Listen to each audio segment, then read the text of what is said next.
This is the Transforming Anxiety podcast with Kelly Hanlon McCormick, and today is episode number 186, Spiritual Weaponizing. Welcome to Transforming Anxiety. I'm your host, Kelly McCormick. I'm a mom to 2 boys, a wife, friend, daughter, and sister, and I'm a certified life coach, yoga teacher, and soon-to-be mindfulness meditation teacher. I'm no stranger to anxiety, and I'm here to teach you how to manage your mind and your emotions so that you too can transform anxiety into calm, peace, and whatever you want for your life. I'm so glad you're here. Hey there! Welcome on in today. I hope this finds you well. Really looking forward to this episode. We're just going to get straight into it today. As soon as I came up with this idea, it's like I was having conversations related to this concept left and right with clients like every day. I love when that happens. All right, so today I want to talk about spiritual weaponizing. And let me first explain what I mean by this, because as far as I know, I made this term up. Maybe not, I don't know. But here's what we're talking about today. Spiritual weaponizing is when we take some lofty idea or profound teaching or spiritual concept and we use it against ourselves. So we're going to talk through a few pretty classic examples today, but I want to point out this idea that we can use teachings or ideas or even phrases as spiritual weapons against ourselves so that down the road, if you notice that you're feeling a little icky around something that's coming up for you, you can check in with yourself and see if you're falling into this spiritual weaponizing trap. It's something to be super aware of for sure. I also, just as like a little sub suggestion with this, I want you to consider your roles, maybe your job, maybe the parts you play in life as we talk about this, because this can definitely, maybe especially show up for people who quote unquote should know better.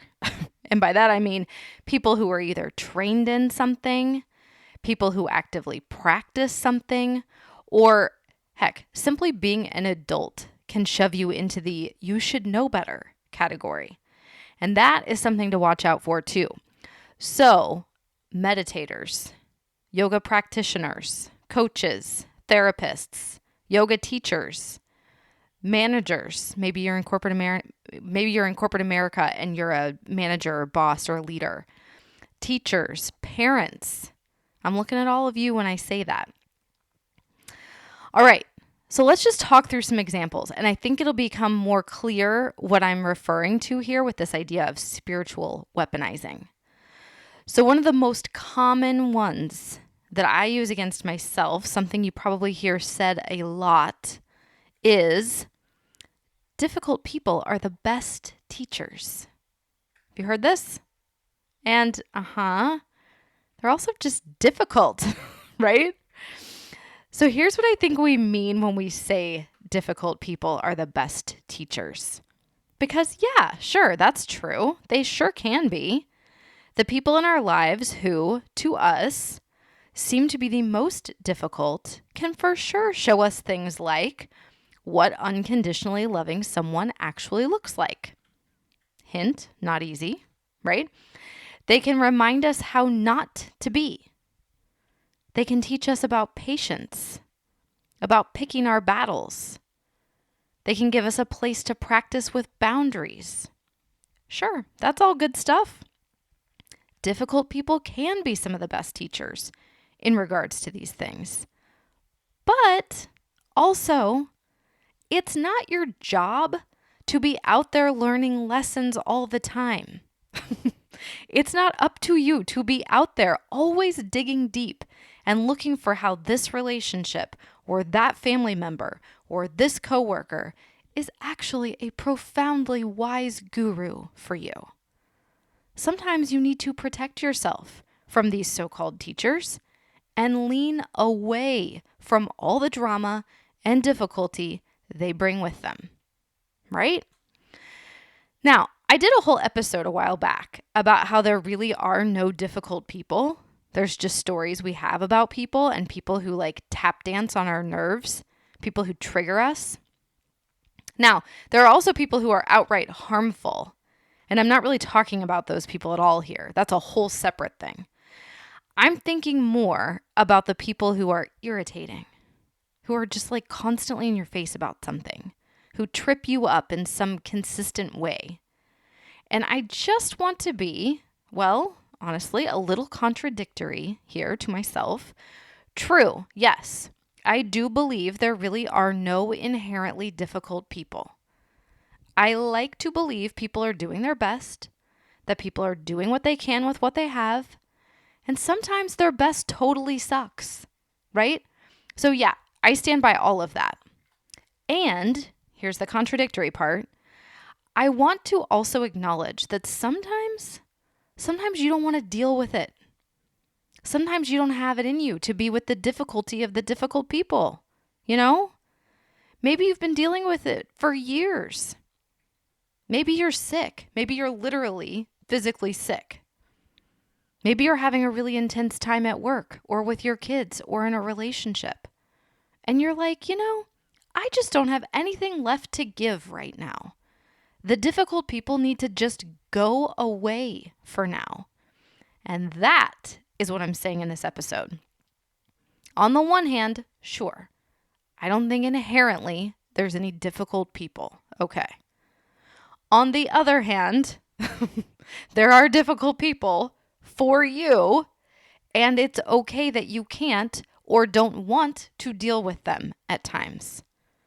That you need to prioritize yourself. That you need to step back. That you need to simply say no to any interaction or conversation with them. Difficult people can be great teachers, sure, but you may not always be up for the lessons, right? Sometimes we need a freaking break from that school of emotional education, and that is 100% okay. So first classic, super common example of spiritually weaponizing something is when we try to tell ourselves, oh, well, difficult people are the best teachers, with this implication that we always need to suck it up and like be in the game and constantly learning from these difficult people. You with me? All right. Another way this shows up is when you think you need to be the bigger person. Spiritual weapon number 2, being the bigger person. Again, relationship oriented. Again, having to do with the other people. Again, the reminder that it's not always, forever, 100% your job to do the heavy lifting. Sometimes you can be the bigger person. Sometimes you can see what another person's intentions were, even if their words or their execution fell far short. Sometimes you can take a deep breath. Sometimes you can call up the necessary patience and you can get back into the conversation or the situation with them. Great. Yes, I'm all for that. Be the bigger person. Hell, show compassion. Be kind. Awesome. And sometimes you're the one who needs some patience thrown your way. Sometimes you need the person you're talking to understand your intentions, even though it's a hairball of a chaotic mess, whatever you're saying or doing. Sometimes you need someone to summon their compassion and hold some space for you. Yeah? And here's what I want to offer you with this episode. That's okay. I've talked about this with my kids. I've seen it play out with them and just become more mindful of this one in talking with them. Like sometimes one of their friends is having an off day, or maybe it's even a teacher or an adult in their life who they come across and somebody's curt with them or short with them. And yeah, most of the time we're able to be the bigger person, right? To know our friend or the teacher and say, something must be going on for them. That's not typical for them. And that's great. When we have that capacity, when we have that space, awesome. And other times, I think it's really important to say, hey, no, that isn't okay. It's okay to call people on their stuff. It's not necessarily that you're not being the bigger person here. It's that you're saying, I'm not shouldering all of that so that you can do less than your best. And I just want to remind you, this is a deeply kind thing to do. I know our hesitation with this is that we think we'll hurt someone's feelings, that it's easier to just suck it up and go along with things. Remember when we talked about being polite versus kind? That's another really good episode. It's a popular episode. Polite is always swallowing your feelings and allowing people to be less than their best around you. Kind is when you say, hey, I know you. You can do better than that. Kind is calling people up to their highest selves. Kind is taking care of yourself around other people, not prioritizing them and their lives or their circumstances above and beyond your own. At least not 100% of the time, right? So you're maybe seeing that when we're dealing with other people, when we're dealing with relationships, it's kind of messy, yeah? It's like we're in a dance with someone and both of us have an idea of what the steps look like, what the choreography is. And we're both engaged in a conversation or a situation where we're trying to lead and then we're trying to follow and we don't have any idea what choreography the other person has been given. Maybe you have the same dance. Maybe you're both doing the metaphorical salsa or foxtrot or whatever. But maybe one of you is doing the samba and the other one is trying to perform hip hop solo, right? And it gets tricky to navigate it all because here we are. Two messy humans just trying to dance or talk or work or live together. Is the metaphor falling apart yet? Yeah. All right, let's move on. More spiritual weapons. How about looking for the silver lining? Oh my goodness. This one is prevalent. I personally kind of hate this. This is a pet peeve of mine, the silver lining. And I still say it sometimes. I still go there. But man, silver lining. No one wants a silver lining, right?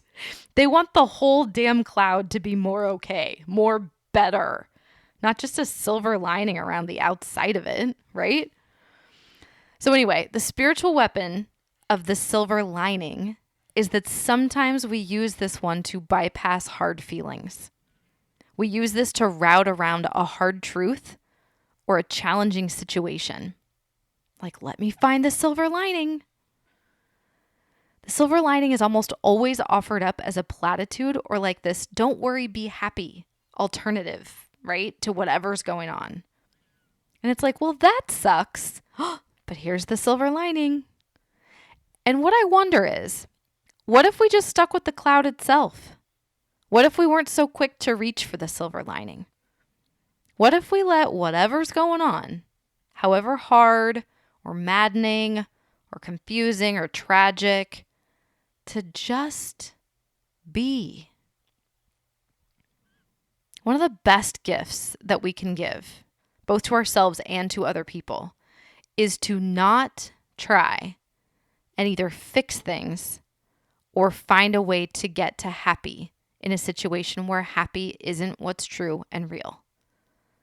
When we're not happy, let's be not happy. We have this relentless pursuit of happiness, something has gone wrong if we're not happy. And it's fine to be not happy. Did you know that? You don't have to be happy. Your kids don't have to be happy.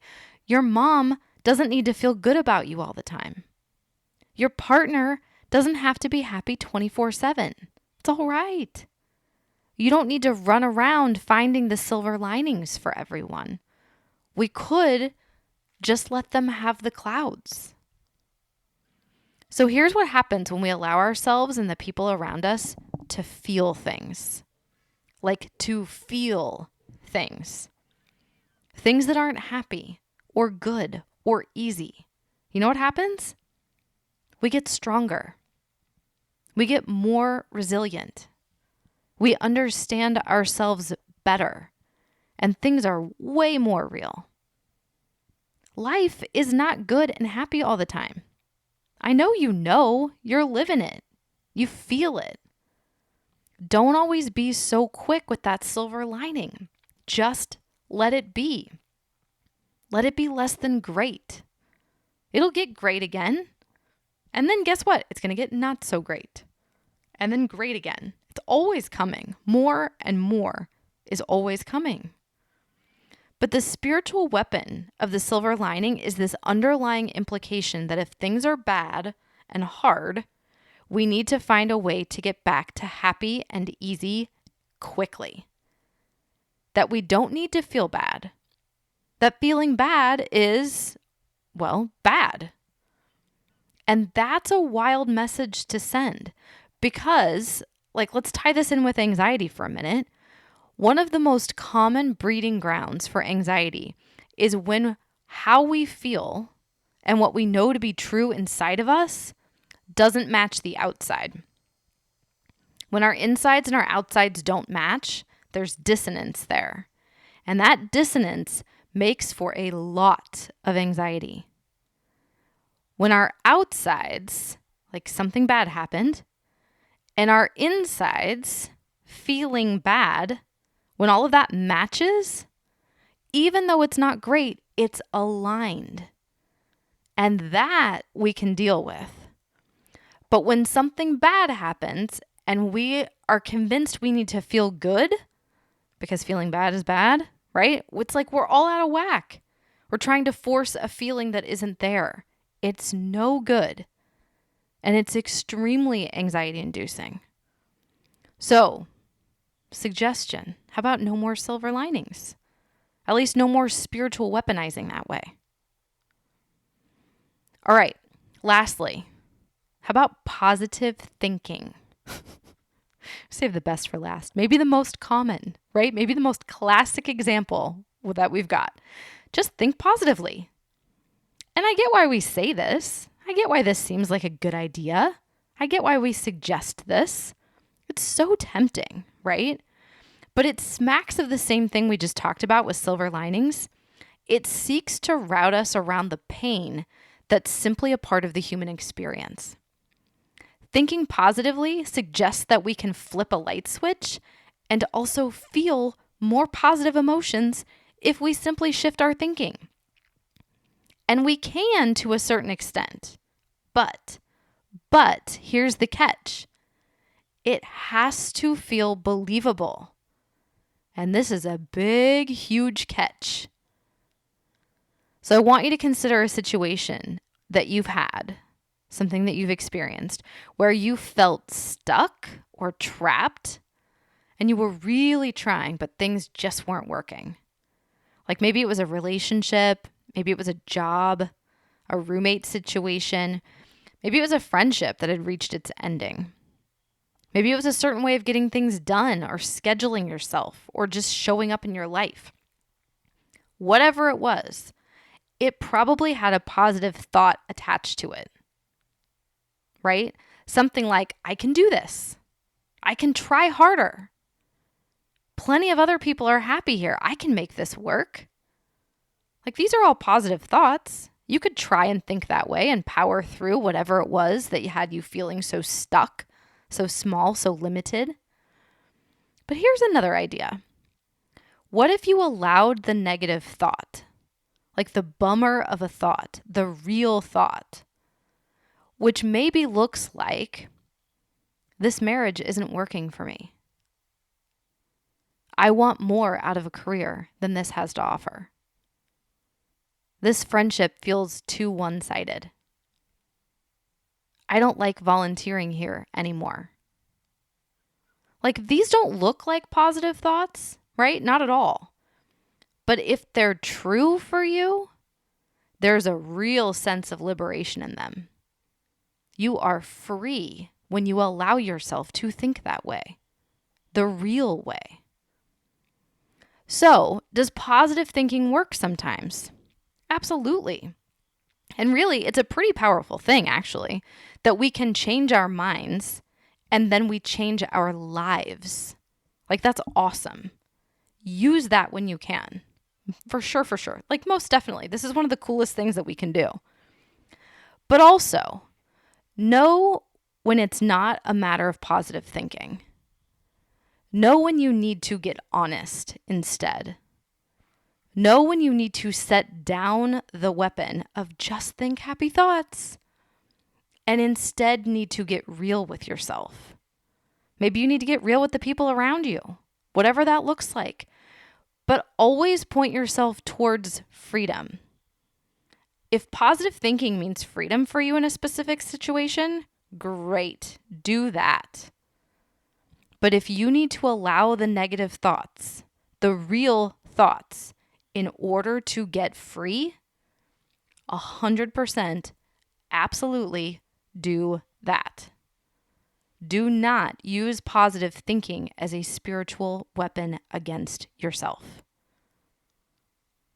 So listen, there's way more examples of this, way more thoughts and ideas and teachings that we use as weapons to keep ourselves small or stuck or the same. So be on to yourself. These were a few examples. These are things that I hear. These are things that I've experienced personally. Difficult people are the best teachers. Be the bigger person. Find the silver lining and think positively, right? But there are so many more. Now that you know what I mean by spiritual weaponizing, just look for where this shows up in your life. How do you use good ideas, sound teachings, right? Uplifting phrases or ideas against yourself? Where could you set those weapons down? All right, my friend, that's it for today. Please, before we go, take a quick moment to rate and review the show, if you would. It'll help all of our other anxious friends find it and get some support. Come hang out here with us as well. And I will see you at the same time, same place next week for more Transforming Anxiety. And until then, please take care. Do you have someone to help you with your stress, anxiety, worry, and overwhelm? If not, I would love to be your coach. The Fierce Calm Project is my virtual coaching program where we get to go in on topics like this one, and I can help you apply these lessons to your life so that you're creating your own transformation. We do live coaching calls, guided meditations, on-demand yoga classes. We hold book club where we read books your neighborhood book club won't, and there's lots of bonus content that I've created just for you. When you're ready to take what you're learning on the podcast to a whole other level, then come on over and check out the Fierce Calm Project at kellyhanlonmccormick.com/Fierce Calm Project.